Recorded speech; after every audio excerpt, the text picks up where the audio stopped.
Paris est la meilleure équipe du monde. On ne peut vraiment pas parler avec eux en ce moment. Bonjour à tous. J'espère que vous vous portez bien et que vous allez très très bien. Victoire du Paris Saint-Germain contre le Barça à l'extérieur, chez le Barça au stade Montjuïc, 2-1. J'ai beaucoup de choses à dire dans ce débrief et dans ce match dont je vais débriefer. Donc avant de commencer cette vidéo, je vous invite à liker, à partager et à commenter cette vidéo. Et j'aimerais aussi apporter mon profond soutien, avant de commencer le débrief, à Stan de la chaîne Les Outsiders, qui a malheureusement perdu son papa. Donc toutes mes condoléances à sa famille ainsi qu'à Stan. Courage à lui et à ses proches. Et Stan, on est ensemble, on est avec toi dans cette terrible épreuve. Grosse force à toi. Maintenant que cela est dit, on va parler de ce match que on attendait tous.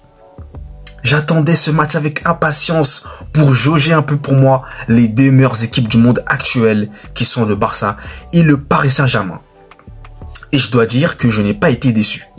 Donc déjà, pour commencer, parlons de la première mi-temps. On va commencer par le début, première mi-temps. Pendant une bonne petite vingtaine, je dirais peut-être même 30 minutes, peut-être 20 minutes, le Barça domine. Le Barça est vraiment dominant, pressing, intensité, possession du ballon. Le Barça fait reculer le Paris Saint-Germain qui n'arrive pas à bien combiner, beaucoup de passes ratées, beaucoup de déchets dans le jeu du Paris Saint-Germain. Donc le Barça domine, le Barça se crée les meilleures occasions. Lamine Yamal commence très bien son match. Ça fait des roulettes, ça fait des extérieurs du pied gauche, des passes incroyables. Enfin, on connaît le génie, le talent de ce prodige impressionnant. Et au final, le Barça est récompensé par un but bien construit également. Passeur décisif Marcus Rashford pour Ferran Torres qui conclut. Et le Barça mène logiquement 1-0 dans ce match. Mais Paris n'a pas dit son dernier mot. Et vous savez très bien que Paris, même en période de domination, ils ont toujours ces ressources, cette capacité, dans une seule action, de pouvoir mettre un but. Et ensuite, de se remettre les pieds, se remettre la tête dans le guidon. Et ça a été le cas. Puisque ensuite, eh bien, Paris a su réagir grâce notamment à un Nuno Mendes stratosphérique, s'il vous plaît. Nuno Mendes, homme du match, le meilleur joueur du Paris Saint-Germain sur ce match. Nuno Mendes, les gars et les filles. Oh là là. Mais qu'est-ce qu'il est fort. Surtout offensivement. Mais c'est incroyable ce joueur. Mais qui est-il? Qui est Nuno Mendes? Oh là là, incroyable. C'est lui qui fait notamment... vraiment, il était incroyable. Il était incroyable. Donc, Mayolou, le petit jeune Mayolou qui marque. Très beau but. Enfin, très beau but. Très beau but de sa part. Et Paris qui revient donc à égalité. Et à partir de ce moment-là, Paris va commencer à retrouver de la confiance. Et là, en deuxième mi-temps, je suis désolé, mais là, c'est une démonstration du Paris Saint-Germain. Deuxième mi-temps de très haute qualité, supérieure, premium, s'il vous plaît. Et oui, je rajoute le premium à la fin. Waouh! Moi j'applaudis. J'applaudis parce que faire une deuxième mi-temps d'une aussi bonne qualité face à un FC Barcelone qui joue à domicile et avec le nombre d'absents côté parisien, il faut aussi le rappeler, il faut le dire. Il faut le dire. Moi, franchement, je tire mon chapeau. En fait, le Paris Saint-Germain, c'est la meilleure équipe du monde. On ne peut vraiment pas parler avec eux. Comme je le disais en première mi-temps, on ne peut vraiment pas parler avec eux. Incroyable.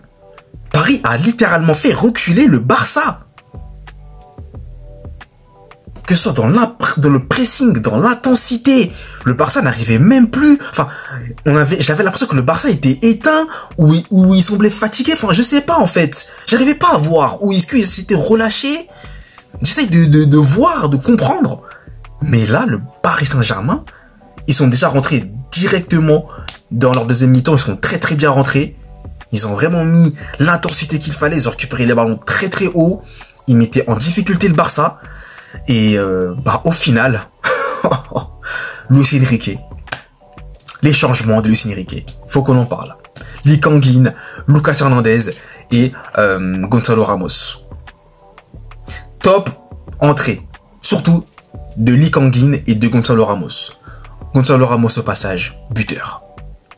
Sur une passe décisive de monsieur Achraf Hakimi qui a lui aussi pondu une deuxième mi-temps de très très haute qualité, supérieure premium. Défensivement aussi côté parisien, c'est solide. Que ce soit Zabarni, d'ailleurs Zabarni qui a sauvé de multiples, enfin il a sauvé les fesses du Paris Saint-Germain à un moment donné.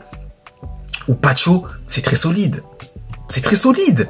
Même si le Barça, il y a eu quand même... Ils ont pas eu énormément de grosses occasions, mais ils ont eu quelques occasions. Voilà, peut-être 2, 3, 4 peut-être dans le match. Mais honnêtement, c'était très solide derrière. Et côté Barcelone aussi, hein, ça a été solide. Hein, parce que moi, j'ai bien aimé Gérard Martin, qui a plutôt bien géré qui a plutôt bien géré, ainsi que Eric Garcia également. Au niveau du milieu de terrain, Pedri, De Jong, surtout Pedri, toujours lui, il n'y a rien à dire. Hein, ils ont vraiment gagné, hein, je dirais, surtout, je rebascule en première mi-temps. Hein, pour vous parler un petit peu du milieu, en première mi-temps, c'est vrai que là, le Barça, au niveau du milieu de terrain, avait clairement pris les commandes et avait clairement pris l'ascendant sur le Paris Saint-Germain. Parce que Warren Zaïre-Emery et Vitinha, c'était compliqué, ils n'arrivaient pas à suivre au niveau pressing, intensité. C'était chaud face à des Pedri ou De Jong. Donc voilà. Mais ensuite, le collectif du Paris Saint-Germain a fait ses preuves, tout simplement. Surtout la deuxième mi-temps. Franchement, je suis épaté par cette deuxième mi-temps. Et moi, je le dis, pour moi, Paris mérite de gagner. Pour moi, en toute objectivité, Paris mérite de gagner ce match. Surtout la deuxième mi-temps qu'ils ont pondu. Exceptionnel. Exceptionnel. Paris, c'est très fort. Paris, c'est très, très, très, très, très fort. Waouh! Incroyable, en tout cas. Victoire du Paris Saint-Germain à Montjuïc, qui donc sera un 2/2 pour l'instant. Victoire face à Atalanta. La grosse victoire face au Barça. Grosse équipe. Gros concurrent au titre. Direct. Waouh! Encore une fois, bien sûr, ce n'est qu'un match en phase de poule, bien sûr, bien entendu.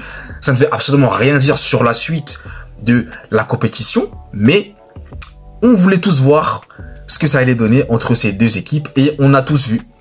On a tous été fixés. Voilà. À ce stade-là de la compétition. Et Paris confirme son statut, pour moi, de meilleure équipe du monde actuelle. Clairement.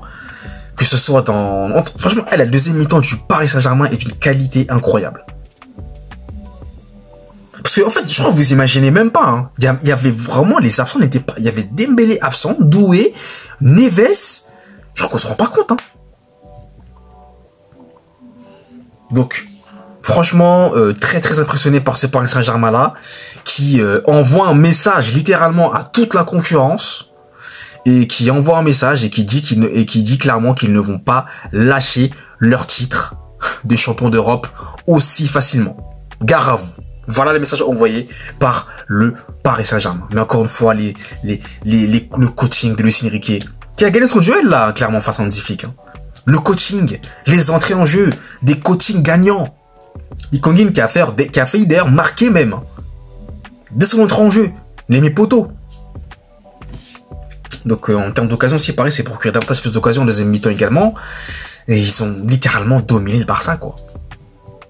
Waouh! Franchement, top performance, en tout cas deuxième mi-temps de Paris.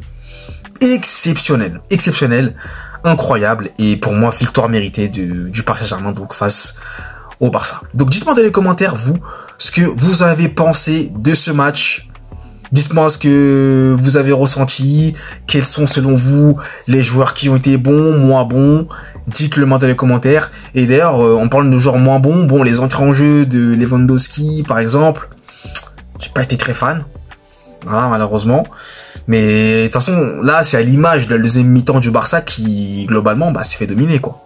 Par un Paris Saint-Germain, par le collectif du Paris Saint-Germain. Très simplement. Donc, dites-moi dans les commentaires, vous, ce que vous avez pensé de ce match. Et nous, vous le savez, on se retrouve très vite pour de nouvelles vidéos. D'ici là, passez une très bonne journée. Allez, peace!